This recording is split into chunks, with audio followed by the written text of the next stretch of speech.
I just finished shopping. Stores are like ovens. Lizzie, what is it? Oh, Mrs. Churchill, do come in. Someone has killed Father.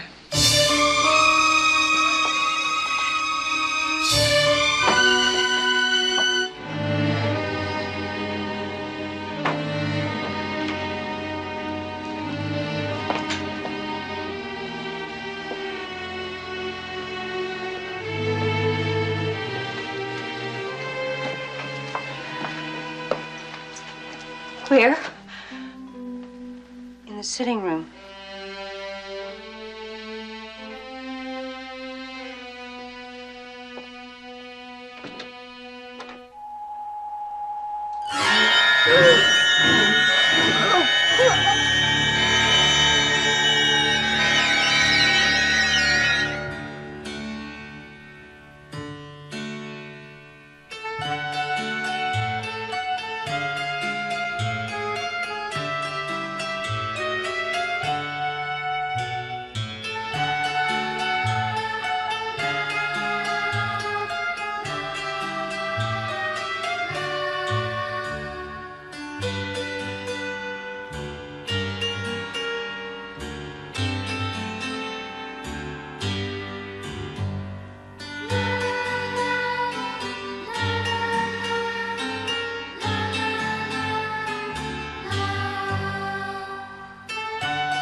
Lizzie, it's when you don't think.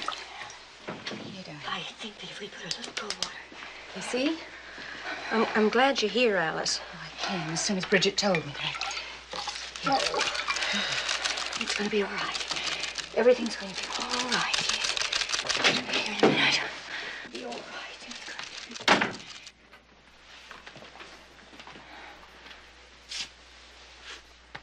He's been dead less than half an hour. Where's your sister, Lizzie? She's visiting the Brownells in Fairhaven. I'll go at once. Ask my wife to send a telegram. Thank you, Dr. Borden.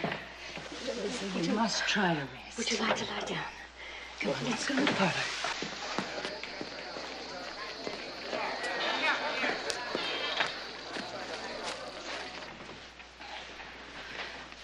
Almost. There you are. I haven't seen your stepmother, Lizzie. Nor have I. Is Abby out? Yes, but I thought I heard her come back. She's probably in her room. There's nobody up back, Miss Lizzie. I looked when I fetched the sheet. Then try up front. She must be in the spare room. Please, Miss Lizzie. Oh, Maggie, do as I say. I'm not going up there alone.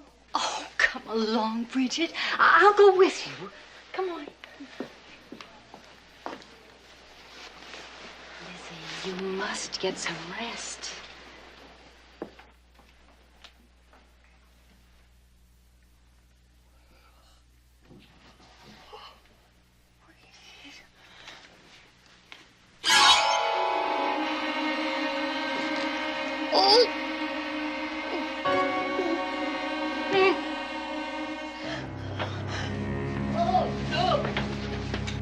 Sending the telegram. What is it? She's up there.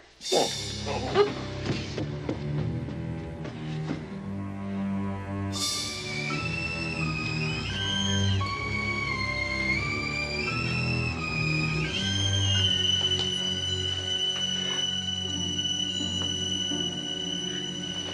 Lizzie.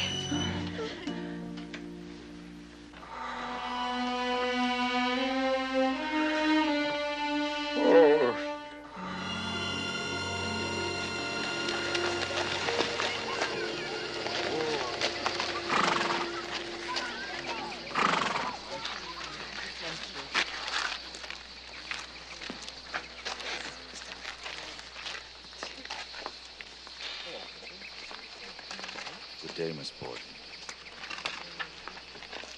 Miss Emma?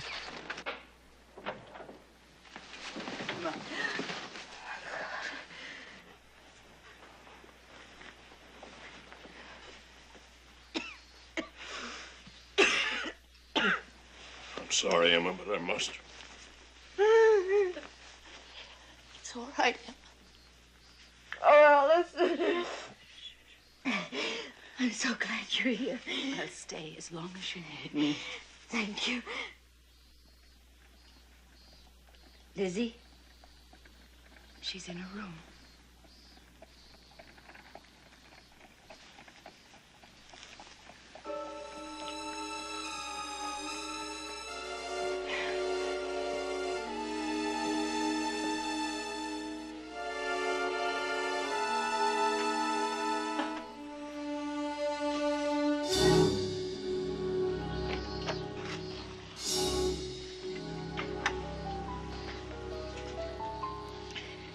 Lizzie? Did you kill Father? No, Emma. I did not.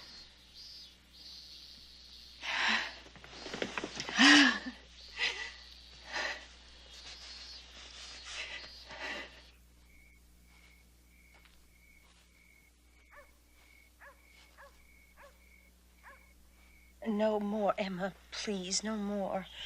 No, Lizzie. Dr. Bowen says. But I can't think. I can't think. What is that he's giving me?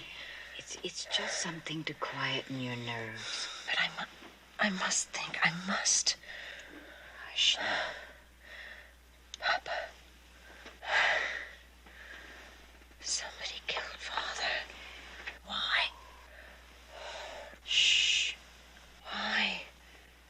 You must put all of that out of your mind now.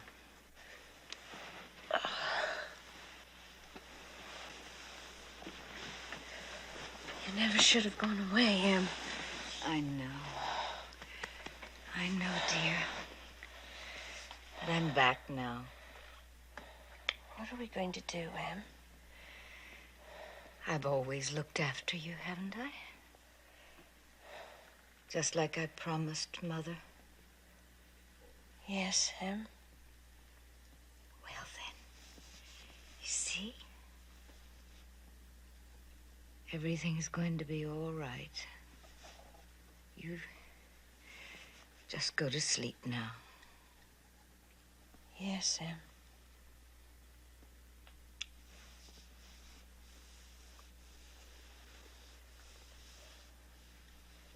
Forgive me, Father, for I have sinned. Holy Mary, Mother of God, pray for us. Holy Mary, Mother of God, pray for us. Holy Mary, Mother of God, pray for us. Dear God in heaven, forgive us our sins. Dear God in heaven, forgive us our sins.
wouldn't wear black.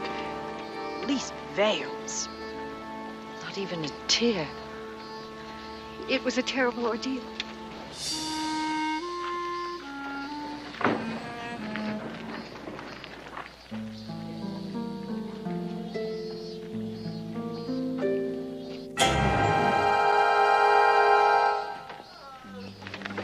Miss Borden.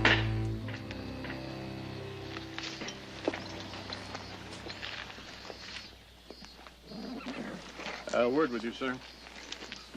Who are you? Can't you see I'm busy? I'm City Marshal Hilliard with instructions for you. Instructions? So after the family has left the gravesite, both bodies are to be taken to a receiving tomb where the heads are to be removed. Removed? And shipped to Dr. Edward Wood, professor of forensic medicine at Harvard University. By whose order, may I ask? His Honor, the Mayor. Naturally, the sisters are not to be told.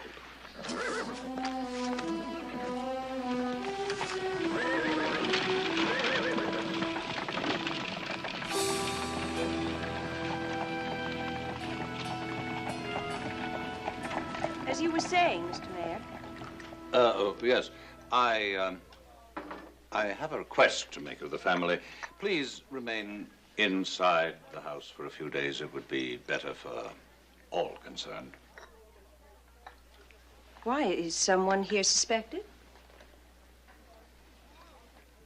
I want to know the truth. Lizzie, please, don't upset yourself. I want to know the truth, Emma. Well, Miss Borden, as much as I regret to tell you, yes, you are suspected. We tried to keep it from her as long as we could.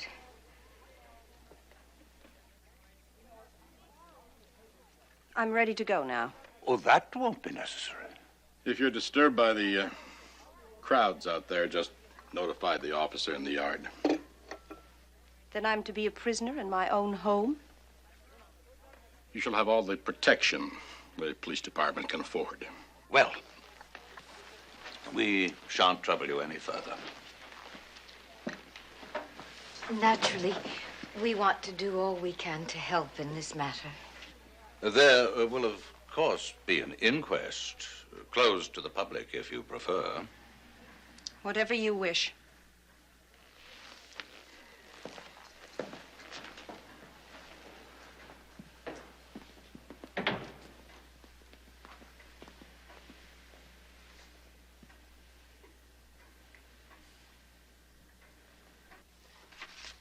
My name is Bridget Sullivan.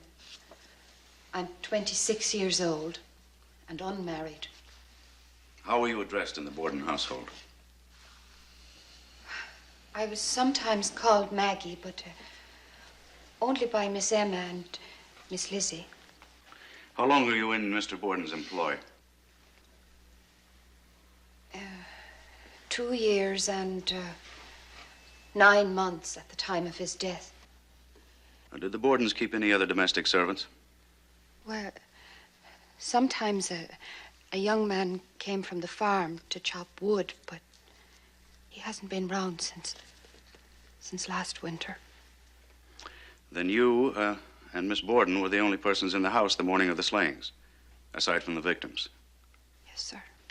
Now, Miss Sullivan, can you describe the events of that morning from the time you arose?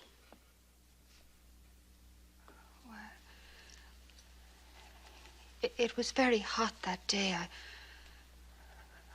I felt a sort of a dull headache as I got up. It must have been the mutton broth from the night before. Mutton broth? Yes, sir. We'd had it 5 days running. I see. And was Miss Borden also sick that morning? Not at all. At least she seemed fit enough to me.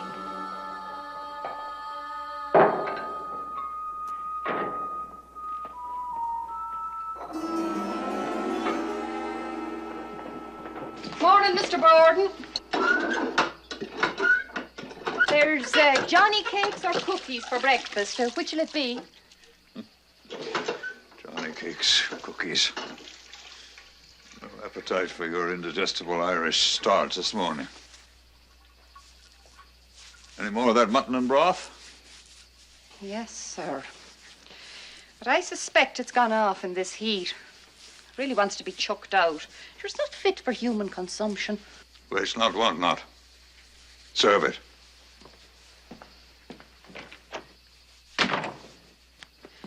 Mean old skinflint. Watch your tongue.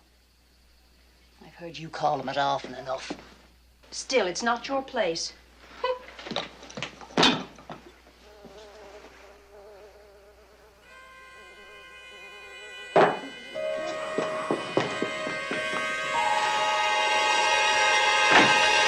After I served themselves breakfast, I commenced to wash up. That's when Mr. Borden left for downtown. Did you lock the door after him? Yes, sir, I locked it. Mr. Borden was very strict about that. When I'd finished my dishes, I took them into the dining room.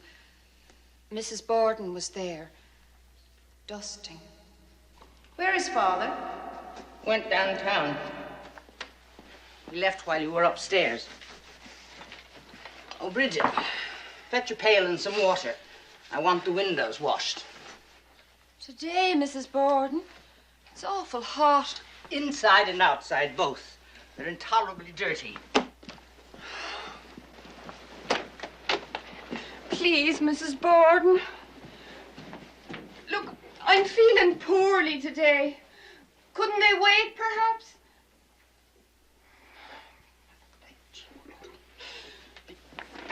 Stinking, smelly cow. I went down into the cellar and got a pail and a brush and went outdoors. I started to work on the north side of the house. Maggie? You going to be out there long? Yes, but you needn't lock the door unless you want to. I can get fresh water from the barn. After a while, Mrs. Kelly's girl came to the fence and I went over to talk to her. But then I went back to my work. There's an awful lot of windows in that house and I had to go to the barn 3 or 4 times for fresh water. During all that time, I did not see anybody come to the house until Mr. Borden came home.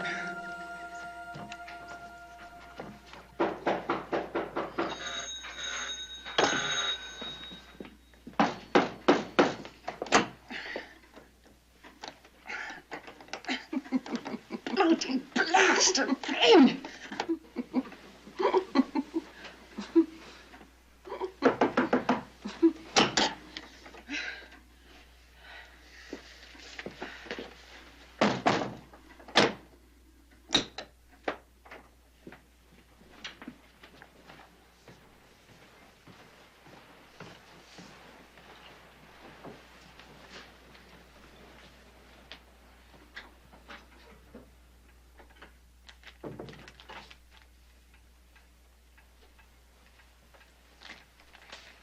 Is there any mail? None for you. Where's Abby? She had a note and went out. Did she say where? Someone in town was sick, I think. Would you like to take a nap before dinner?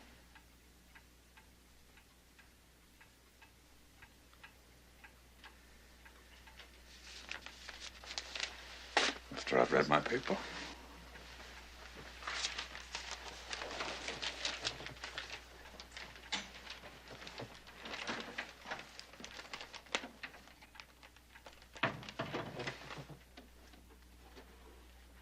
There's a cheap sale of dress goods at Sargent's this afternoon. 8 cents a yard. I'm going to have some. But not today in this heat. I feel too ill. Yes, you do look peaked. Why don't you finish those windows later? You can rest before the noon meal. I think I'll do just that.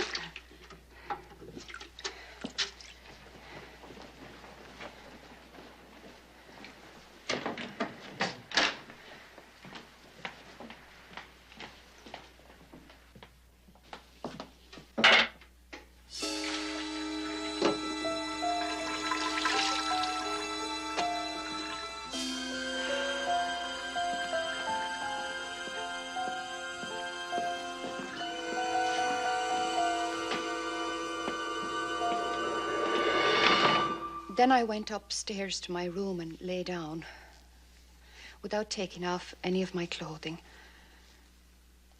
I heard the City Hall clock start to strike 11. I must have been there 3 or 4 minutes. I never went to sleep at all. The next thing I heard was Miss Lizzie hollering, "Maggie, Maggie." Up to the time Miss Lizzie Borden told her father about a note which purportedly came for her stepmother, had you heard anything about it from anyone? No, sir. I never had. Thank you. No further questions, Your Honor. The witness is released unconditionally, without bail.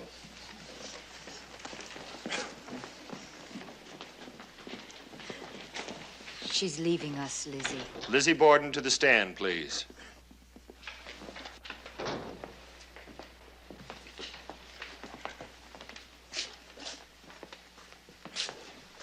Do you swear to tell the truth, the whole truth, and nothing but the truth, so help you God? I do. Please be seated.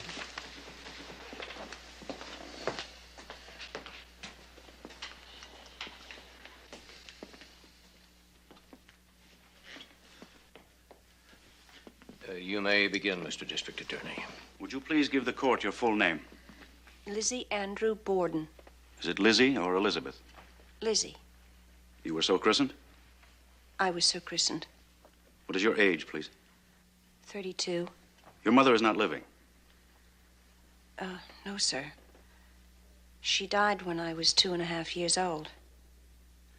What was your father's age? He will be 70 next month. He was a successful businessman. He's very successful, yes, sir. Started as a mortician, I understand, then branched out into real estate, banking. That is correct. Do you have any idea how much your father was worth? No, sir. Did you ever know of your father making a will? No, sir. Did he ever mention the subject of wills to you? He did not. Had you been on pleasant terms with your stepmother? Oh, yes, sir. Cordial? That depends upon one's idea of cordiality. According to your idea of cordiality? We were friendly. Very friendly. Why did you leave off calling her mother? Because I wanted to. That's the best reason you can give. I have no other answer. In what other respect was your relationship with her not that of mother and daughter, aside from your not calling her mother? She had never been a mother to me in many ways. I always went to my sister because she was older and had the care of me after my mother died. Now, tell me, Miss Borden, on the morning of the murders, did you get your own breakfast? I did not have any breakfast. I did not feel as though I wanted any. Sick from the same mutton broth? It was the heat.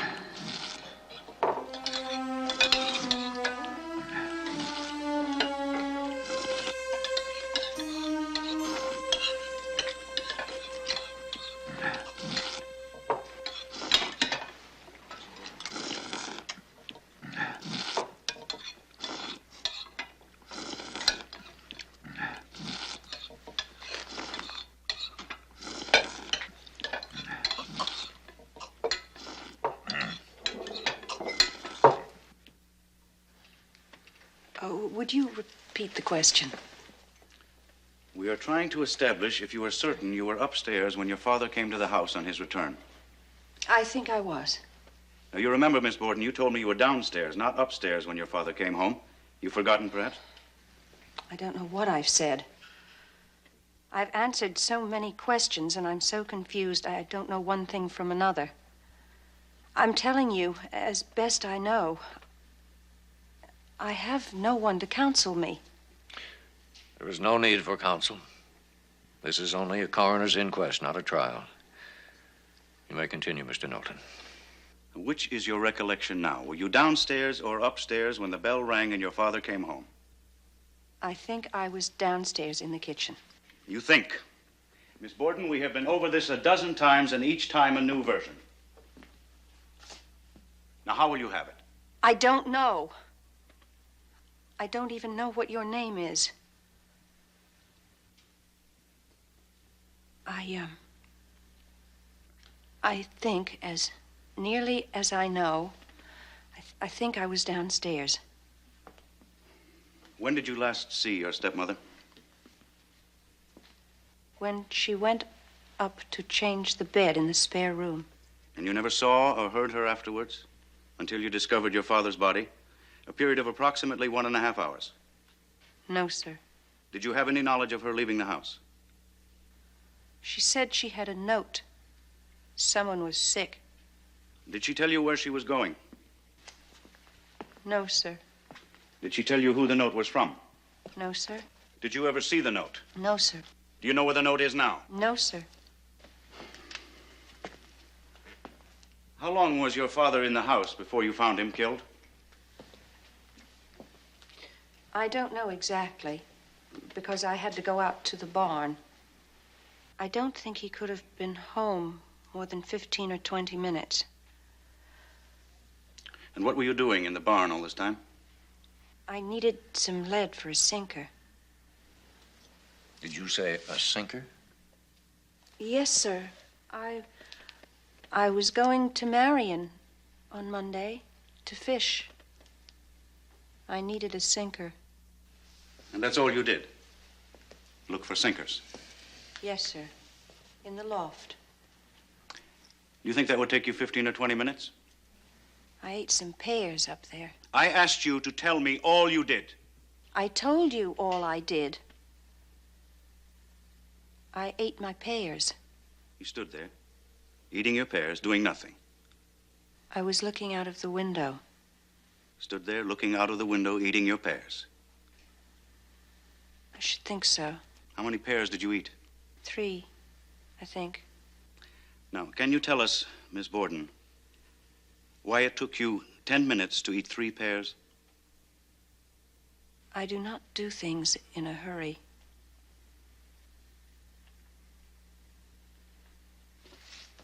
No further questions, Your Honor.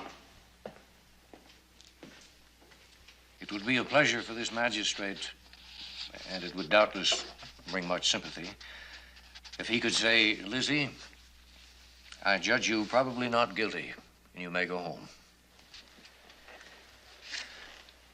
But let us suppose for just a single moment that this is a man before me. Suppose it was a man who was found in the vicinity of the murders, and it was he who discovered Mr. Borden's body. Suppose the only account he could give of himself here was unreasonable, contradictory. Would there be any question what would be done with such a man? So painful as it may be, there is but one thing to be done. It is the judgment of this court that you are found probably guilty, and you are ordered committed to await the action of the Superior Court.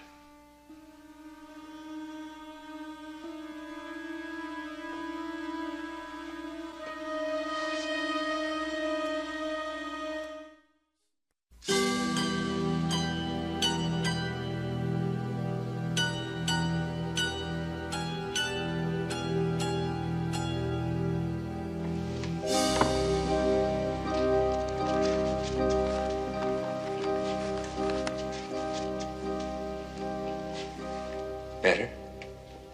Yes, thank you.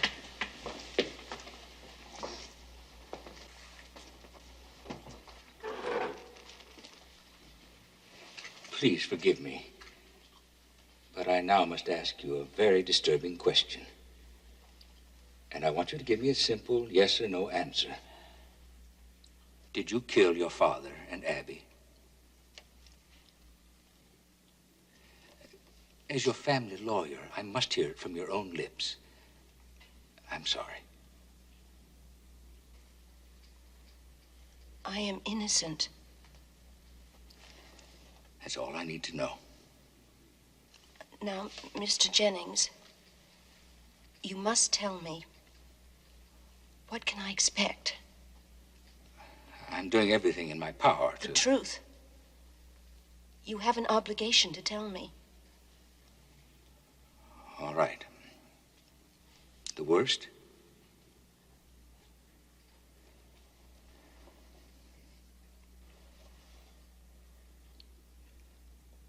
Death by hanging.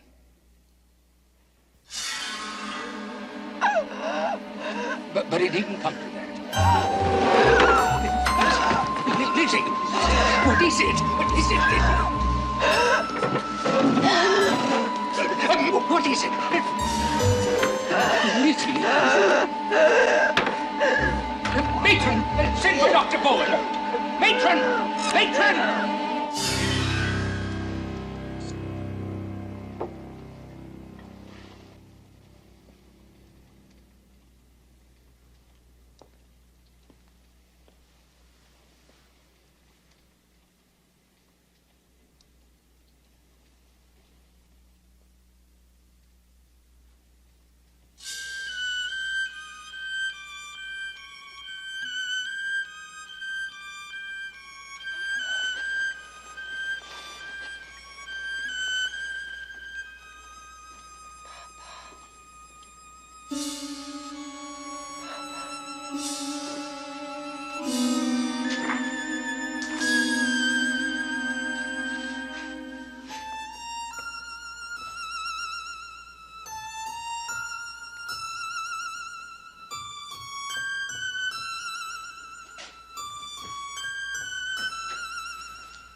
Mr. Jennings has given me his solemn assurance that everything humanly possible is being done for your defense. He's finally retained Mr. George Robinson to assist. Must have been all of the newspaper publicity that attracted him. Imagine. Our former governor is going to defend you. Must have cost a pretty penny. I've decided to pay for half of everything myself. I can't let you do that, Em. The cost would be ruinous. Even if it takes every last cent of my inheritance.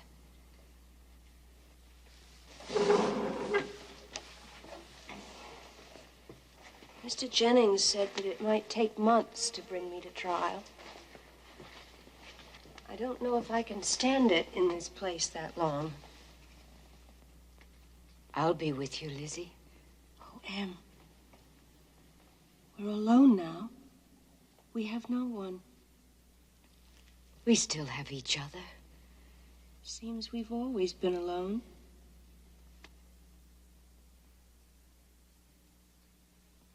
Poor Lizzie.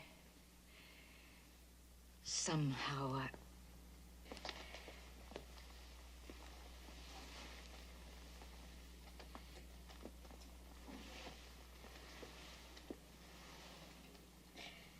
It's always been harder for you, hasn't it?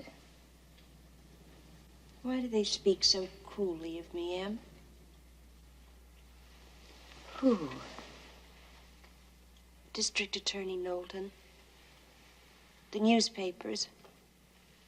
They call me the Sphinx of Coldness. Why do they want to hurt me like that? Oh, Lizzie. I don't think they mean to. It's just that you're special. And special people have always been misunderstood. You know that? Oh, Em. I don't want to be special. I know, Lizzie. I know.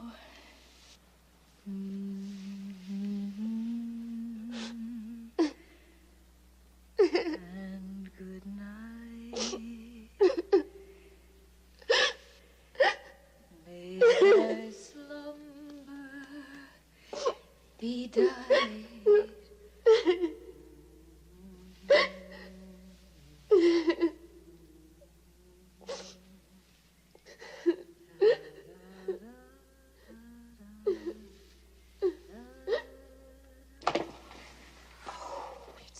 Perfect. I knew you wanted something special. We got the whole ensemble? Uh-huh. Read it. Oh, Lizzie, we must have gone over this 100 times. Then we'll go over it 101. Yes. Well, there's your new hat, your navy blue bengaline dress. No. We said the black, remember? The one with the leg of mutton sleeves. Oh, yes, I'm sorry, I forgot. And your little brooch? The one with the posies. Mm-hmm. It's in the top left drawer of my chiffonier. Oh, and don't forget my 6-button black kid gloves. I won't. Mr. Julian Ralph of the New York Sun says he's here for an interview. Oh, gracious, I completely forgot. Give me a moment, will you? You don't mind, do you, Em?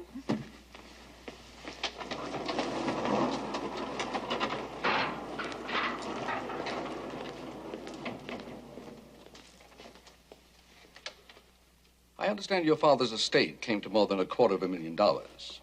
Only slightly. All these months of legal expenses are fast eating it away. Well, the point is, one can't help wondering why a family of the Borden means didn't enjoy even the simplest convenience of a bathroom. Surely your father could afford more than just a basement latrine. But he wanted to give us all bathrooms. We begged him not to. You see, we had intended to move very shortly to a more fashionable location on the hill.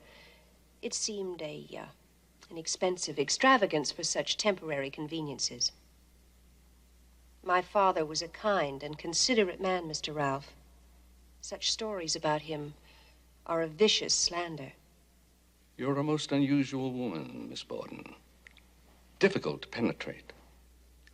What is it like for a lady of your station, of your sensibilities, to be here in prison?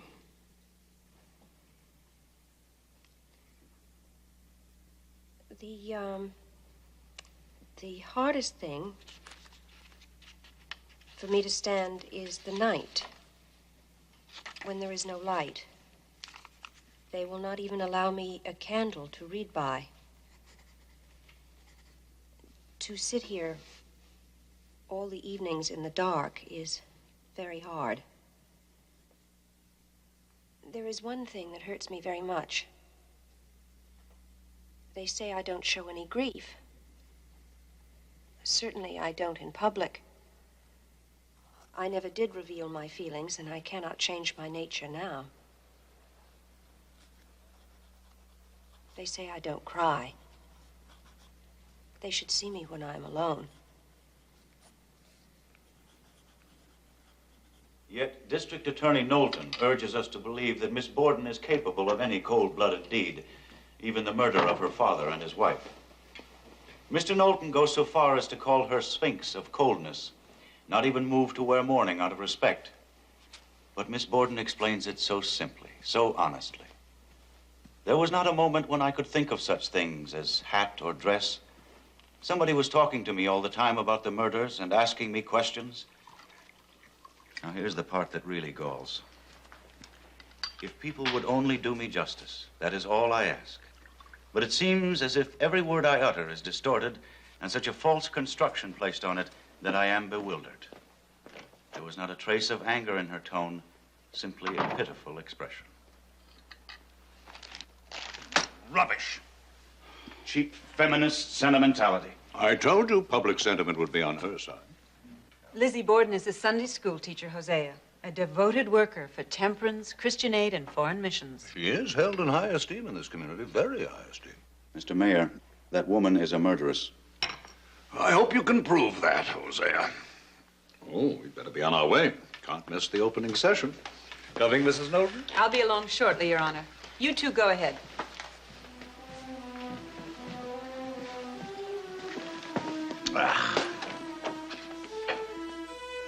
It's not too late to pull out, Hosea. No, sir. Every time I see this case being tried in the press like this, I'm more determined than ever to see Miss Lizzie Borden tried and convicted in the courts.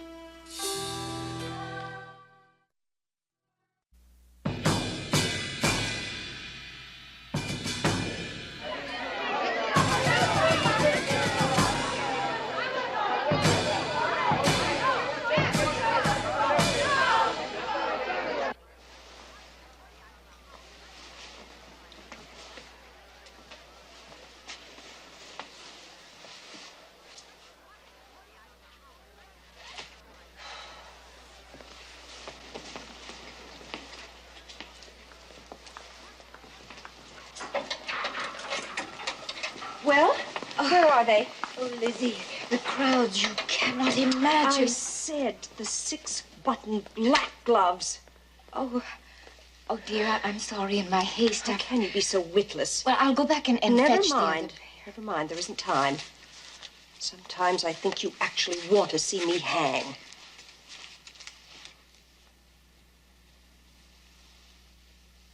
It's a very cruel thing to say, Lizzie. Em, I'm sorry.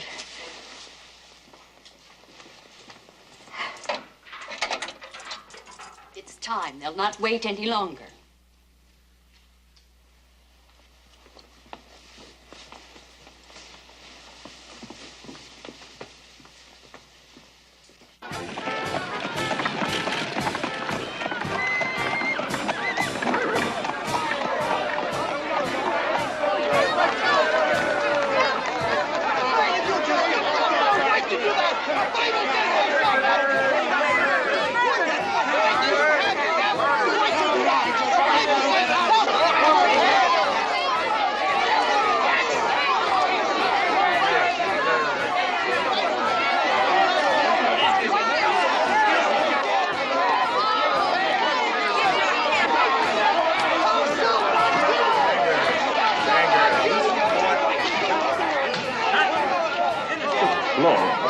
I suppose we can't blame them. They haven't had a good witch hunt in this state since Salem.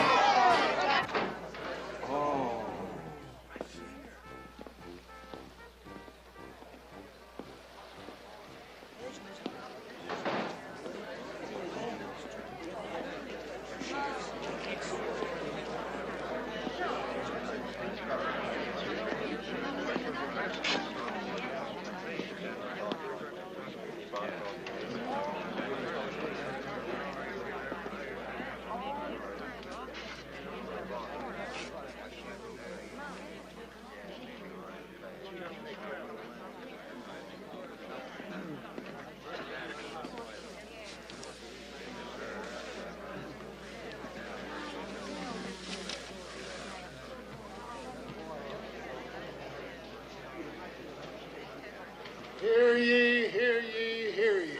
All rise.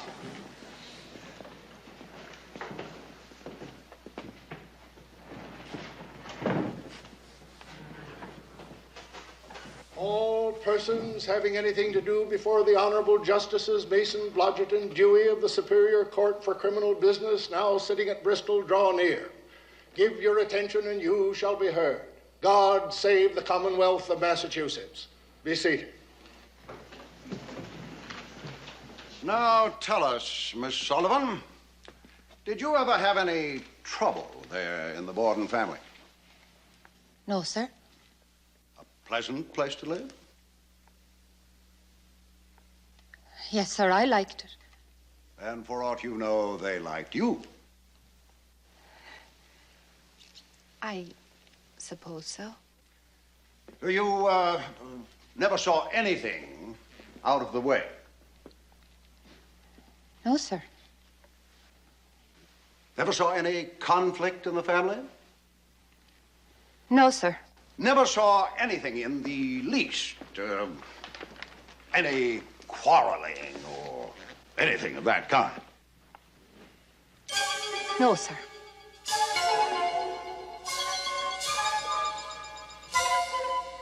Then Maggie is lying. I swear to you, Father, I did not take the money from your desk. That is God's truth. What would she know about the truth? Always making things up, imagining things. Lizzie, till now I have protected you. I have excused you. I've paid your fines. I've prayed for your soul.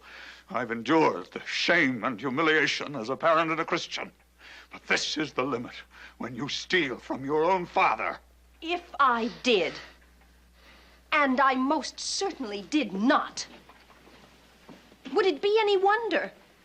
Will you talk of shame? What of mine when I'm forced to walk down the street year after year in the same old dresses? Oh, listen to her. Spoilt rotten she is. The way we live. Why, we can't even entertain properly. Entertain, indeed. Who would you invite? This house.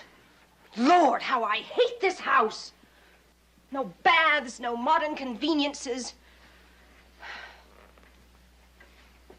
Did you know that we are laughingstocks, Father? It's true. Behind your back, people snigger and call you skinflint. That will be enough.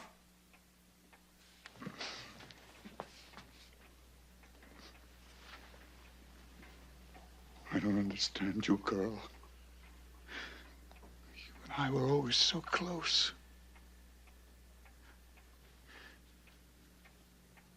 Especially close. Yes, Father. Especially. Then why do you behave like this? I'm suffocating. Father, look at me. I'm 32 and practically a prisoner in this ugly old house. You're perfectly free to come and go as you like. And how far would I get on the paltry $200 allowance you allow me each year? Emma seems to manage. I noticed it didn't keep her from going on the grand tour of Europe 2 summers ago. Yes. And you'll never get over that, will you, Mrs. Borden? Well, that money was mine. Every penny mine. If you chose to squander your mother's inheritance, you have no one to blame but yourself. Half of Emma's to boot, don't forget that. I'm sure you won't let him. And making Emma sleep in that cramped, stuffy room while Her Royal Highness gets the big, airy one all to herself. I never could abide small, dark places, even as a child. Emma knows that. She wanted me to have the big bedroom. Didn't you, Em? Oh, we know all about you and your way, Princess Lizzie. We know how you twist arms and throw tantrums just to get your way.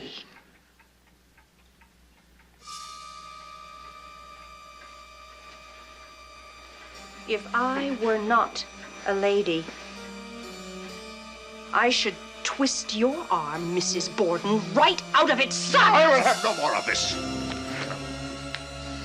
I have warned you repeatedly, Lizzie.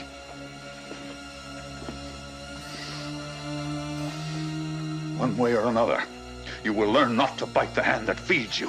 If I have to cut you off. You may step down. Call Dr. Bowen to the stand, please. Dr. Seabury Bowen to the stand, please. Dr. Bowen, can you describe what Miss Borden had on that morning? I wouldn't know, sir. It was sort of drab, not much color. It was sort of a morning calico, I should guess. You say it was drab? I merely mean to say that the dress was Answer the question.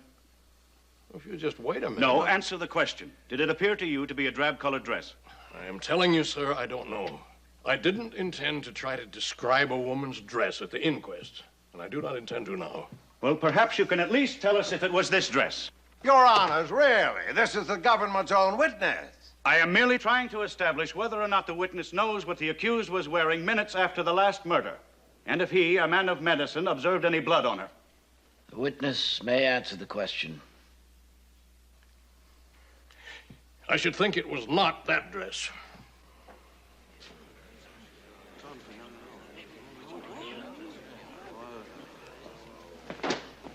Your witness.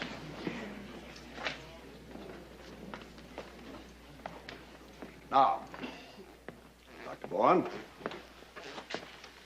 going back to the time, shortly after the discovery of the second body, were you summoned to Miss Lizzie's bedside to administer any medicine? Yes, sir. Miss Russell came to fetch me upstairs, and I gave Lizzie a preparation called bromocaffeine to quiet her nervous excitement and her headache. And did you subsequently administer any other medicines of that kind? Yes, sir. Sulfate of morphine. In what doses? 1/8 of a grain. However, I doubled that the next day. And how long did she continue having the morphine? All the time she was in the jailhouse. In other words, she was receiving regular injections of morphine all the time.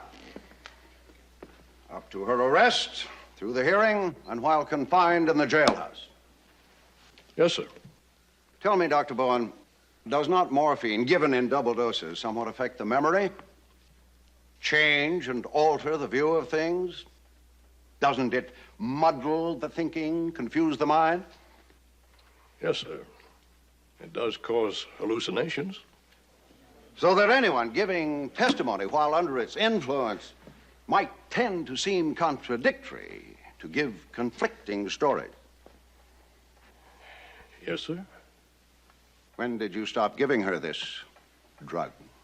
I've not stopped. She's still receiving it.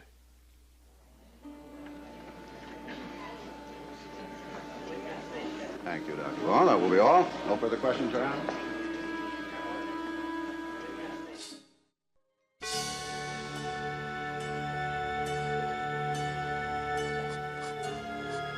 You mentioned that Miss Borden paid a visit to your home on the evening before the murders. That is correct. Can you tell us the purpose of that visit? Lizzie was very troubled. She said that she couldn't help but feel that something sinister was going to happen. Sinister? Yes. She said that her father was having trouble with his business associates, and that she was afraid that someone was going to do harm to him. She told me that the barn had already been broken into and all of her pet pigeons had been killed. I tried to reassure her that it must have been some of the local boys up to mischief. But Lizzie felt sure that it wasn't.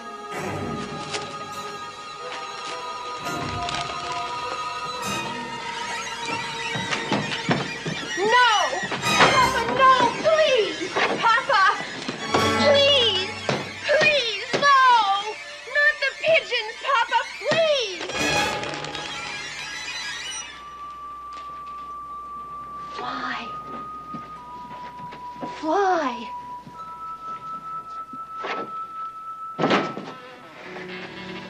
Papa, all those beautiful birds, why?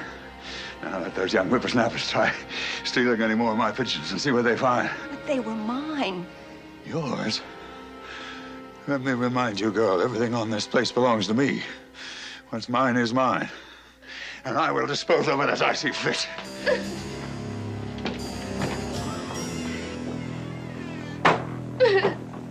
Papa, they were mine.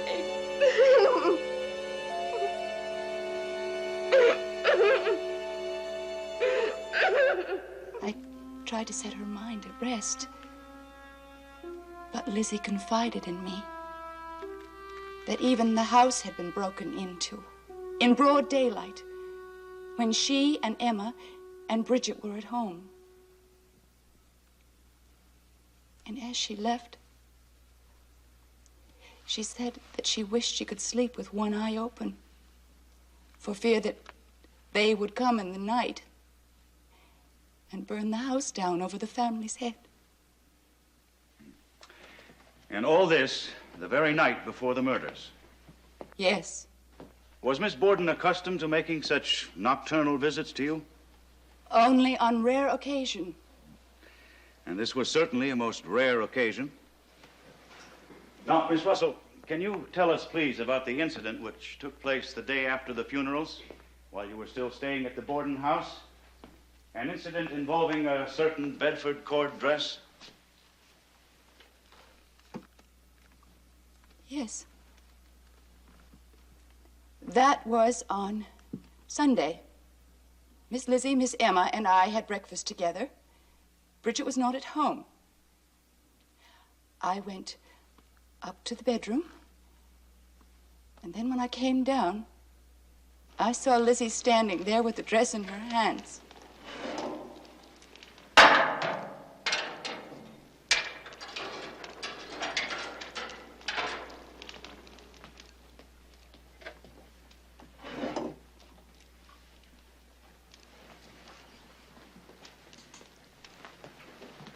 Lizzie, what are you going to do?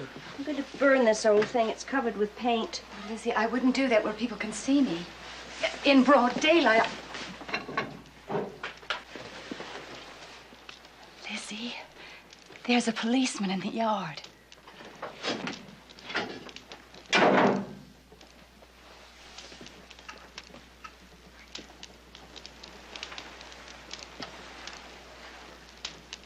That is probably the worst thing you could have done. What if they ask us about that dress? Why did you let me do it? Why didn't you tell me?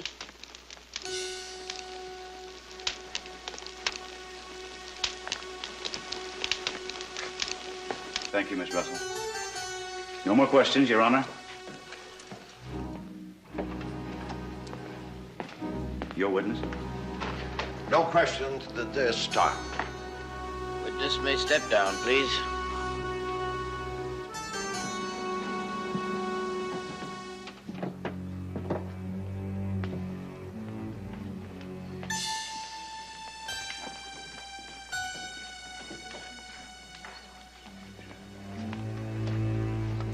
The woman's a fool. She needn't have testified to that. She is a Christian woman, sir. It is the truth. Nonetheless, my dear, we shall nip this in the bud at once. Fear not.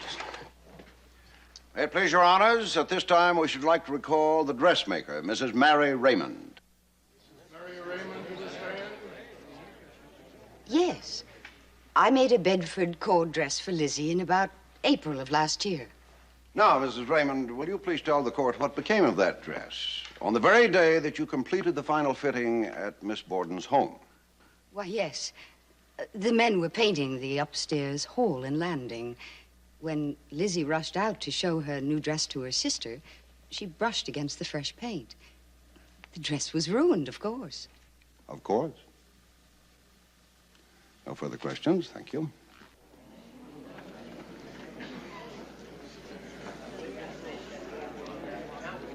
Now, Mr. Hilliard, can you tell us if this was the hatchet you found in the box behind the chimney in the Borden cellar? It looks like it. The handle was broken like this? Yes, sir. Broken up close like that. Mm-hmm. Did you observe anything peculiar about the break in the handle at that time? I did. It was a fresh break, a new break. Thank you. No more questions, Your Honor.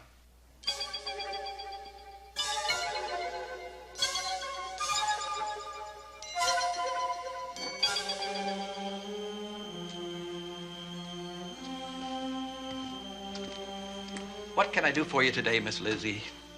Oh, I'm afraid I got some paint stains on a perfectly new dress. I would like to buy some naphtha with which to remove them. Do you carry it? Certainly. I'll fetch you some.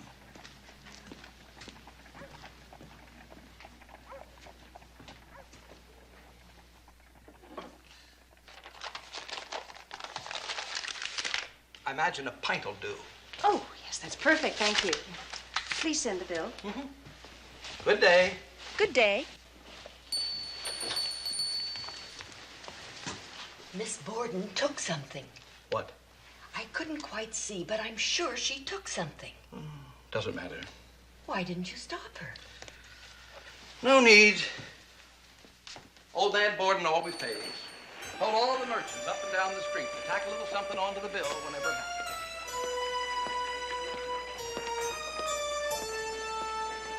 Miss Borden asked to buy 10 cents worth of prussic acid.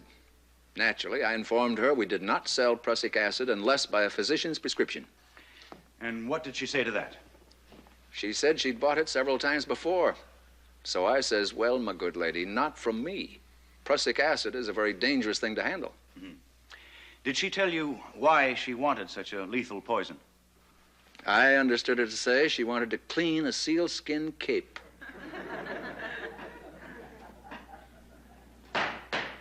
Order in this court.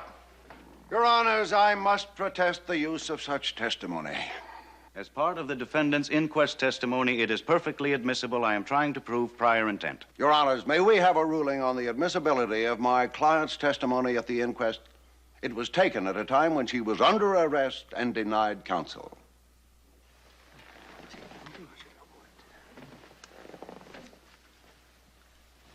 Will you both please approach the bench?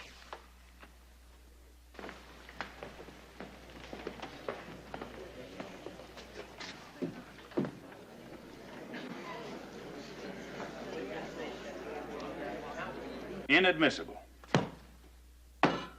Every bit of her inquest testimony inadmissible because that fool Judge Blaisdell denied her proper counsel. Terrible blow. Terrible. I built my entire case on her inquest testimony. Now I've got nothing. What about Miss Russell's testimony? That was most damaging. Wasn't it odd that she should come forward on her own like that? Yes, her conscience was troubling her, my dear. Seems she neglected to mention the dress burning incident when the police first questioned her. Great stroke of luck. Personally, I don't believe it was that dress. Lizzie Borden wouldn't have been such a fool. Which leaves me still wondering, what did she wear? Nonetheless, I'm sure that the case you've made so far will stand on its own merits, Hosea. Not if Robinson keeps getting our witnesses to discredit their own testimony. He's a shrewd devil, our ex-governor. I trust you have more cards up your sleeve, Hosea. I needn't remind you how much is at stake here. No. One, perhaps. And it had better be a trump card.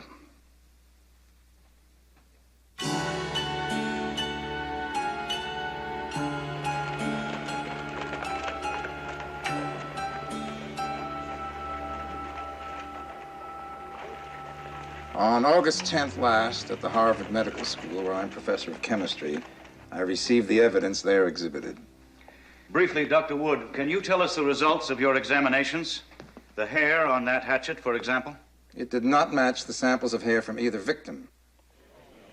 It is animal hair, probably cow's hair. And what about this dress? Did you not find minute traces of blood on the skirts? Yes, but certainly not from either of the victims. Well, how do you explain that? They are undoubtedly menstrual blood from the defendant herself.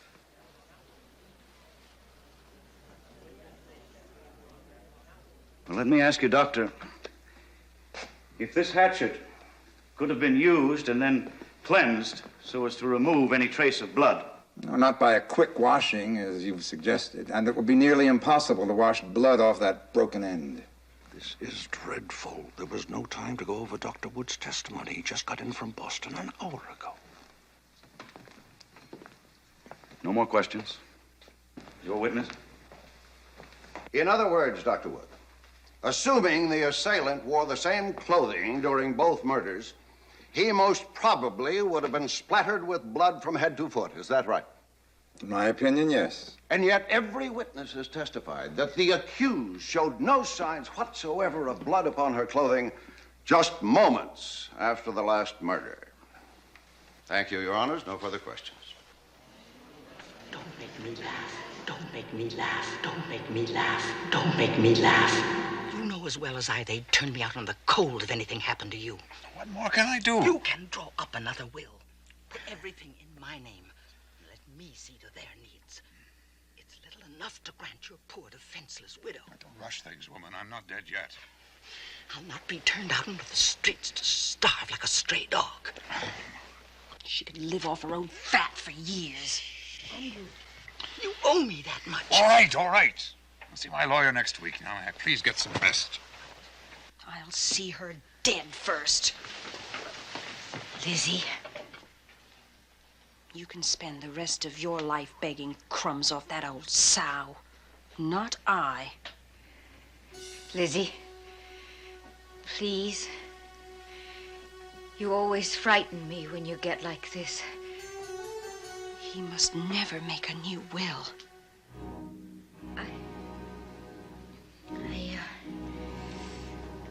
I'm going to visit the Brownells in Fairhaven. I'll leave tomorrow. Yes. Yes, you go to Fairhaven.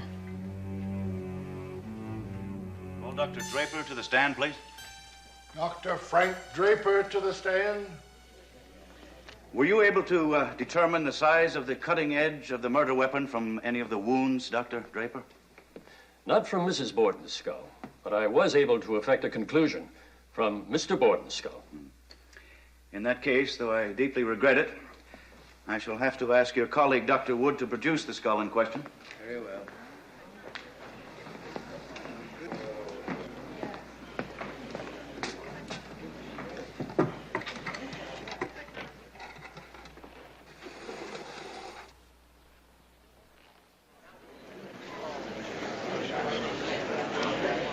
Now, Dr. Draper, if you will please try to fit that hatchet into the wound.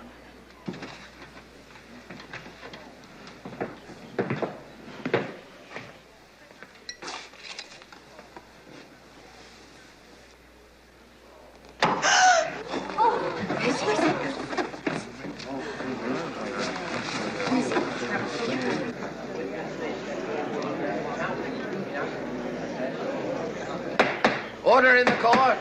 Order in the court.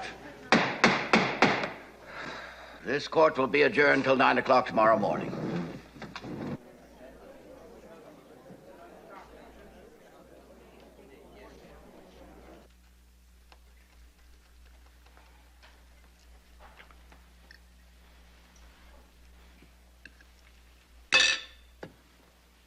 My dear, I have told you repeatedly I have no stomach for undercooked meat. Let me get you something else. Oh, never mind. I've lost my appetite anyway. Just some coffee. I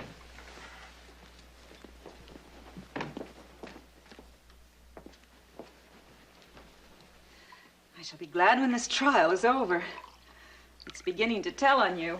It's not a trial, it's a sideshow. That woman actually believes she can get off scot-free by hiding behind her skirts. What else has she?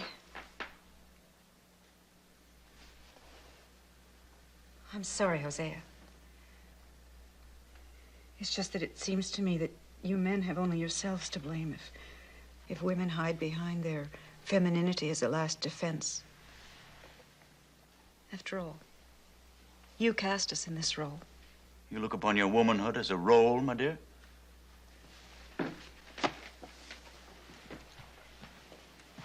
It's not always a convenient part to play. I've never heard you talk like this. Next, you'll be asking for the vote. I gather you sympathize with this murderess. She has not as yet been found guilty, Hosea. But you do sympathize with her. Certainly not with her deeds. But perhaps with her motives. Her motives? Now, what would you know about her motives? I should think a great deal, Hosea. You have no idea how unbearably heavy these skirts can be at times.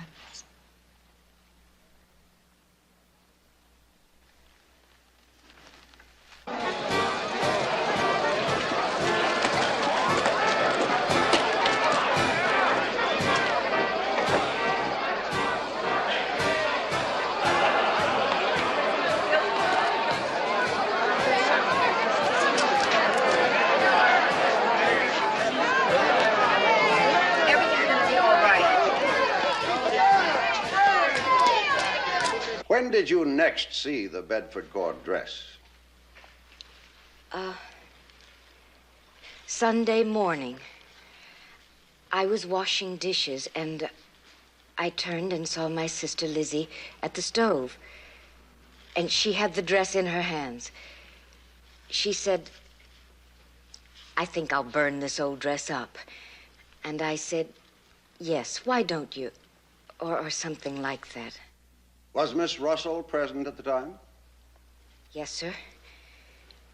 And she said afterwards that it was the worst thing Lizzie could have done. And, of course, we knew that she was right, but it just didn't occur to us until that moment. Did your father wear a ring, Miss Emma, upon his finger? Yes, sir, he did. Was or was not that the only article of jewelry he wore? The only article. From whom did he receive the ring? From my sister Lizzie, many years ago. Previously to his wearing it, had she worn it? Yes, sir. It was her favorite. Did he wear it constantly after that? Always.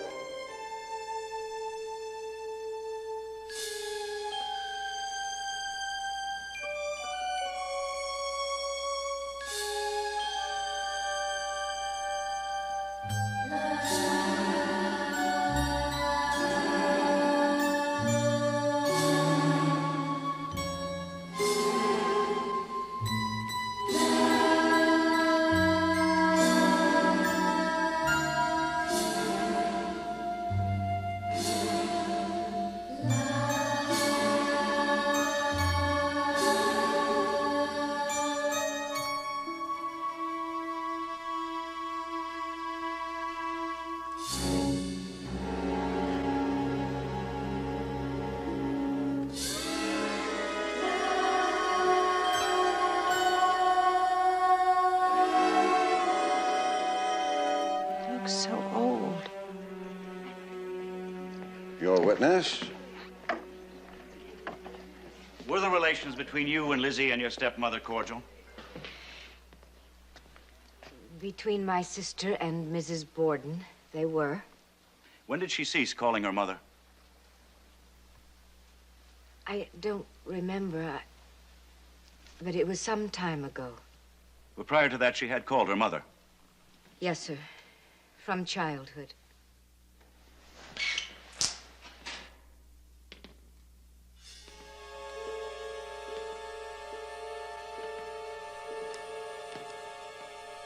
Mrs. Borden says you're not to work too late, Papa. Oh, I should have called her mother, Lizzie. She's not my mother. My mother's dead.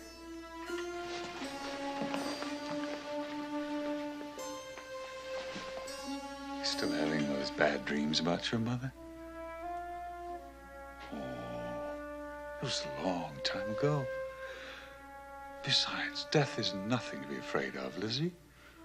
There's nothing more than a long, peaceful repose. Do you remember Sleeping Beauty? Well, then, look. Look. You see how serene she looks? Feel. In the flesh, yes. Smooth and cool to the touch.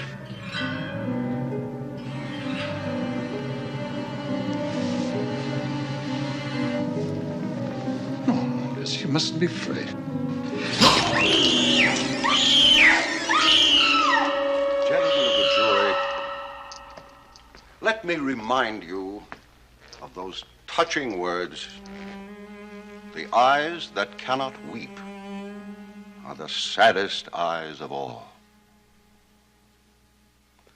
Andrew Borden went to his grave, wearing upon his hand a pledge of love and faith, the ring that belonged to his little girl. To find her guilty, you must believe her to be a fiend. Does she look it?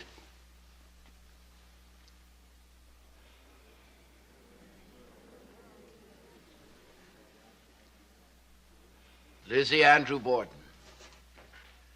It is your privilege to add any word which you may desire to say in person to the jury. I am innocent. I leave it to my counsel to speak for me.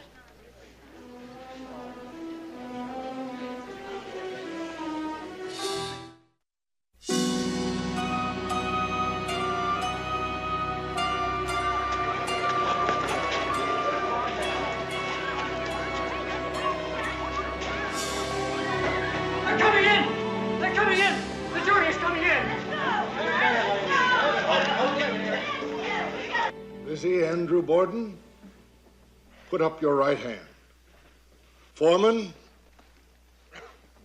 look upon the prisoner. Prisoner, look upon the foreman. What say you, Mr. Foreman?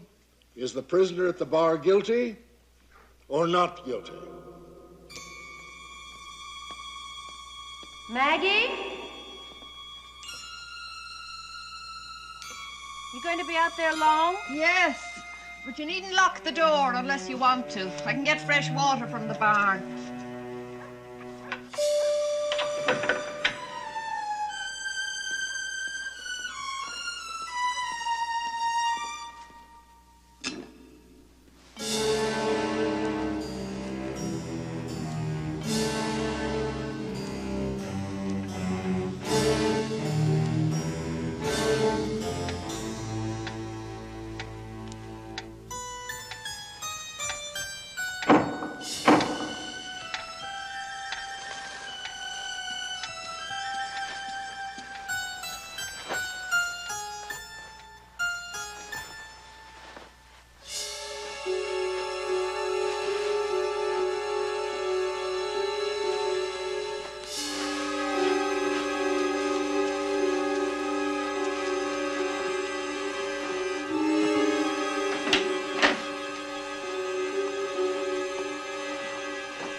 Abby?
Where's Bridget?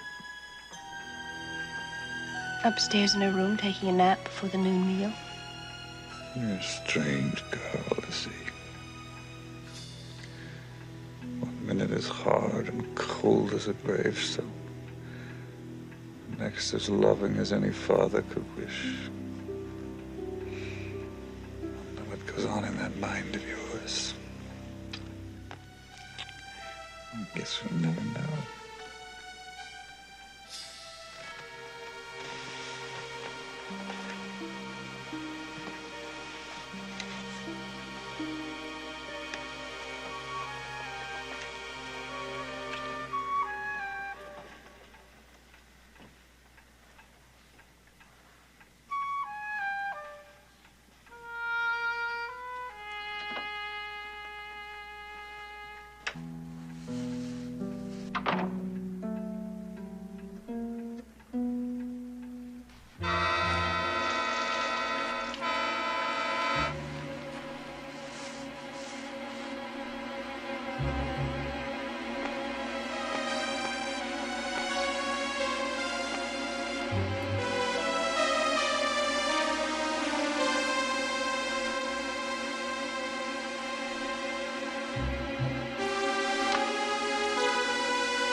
What say you, Mr. Foreman? Is the prisoner at the bar guilty or not guilty?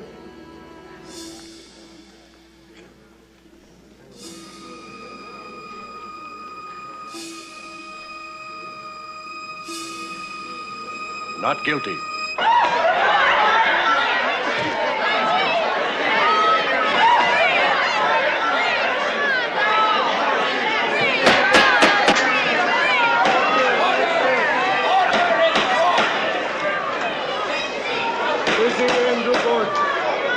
Lizzie Andrew Borden, the court orders that you be discharged of this indictment and go thereof without delay. Emma!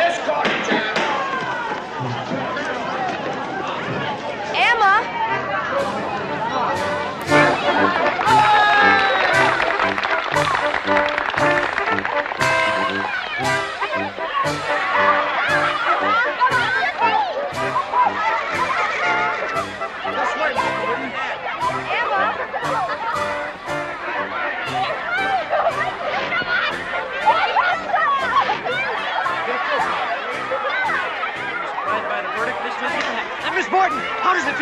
free woman again.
Em, we've won.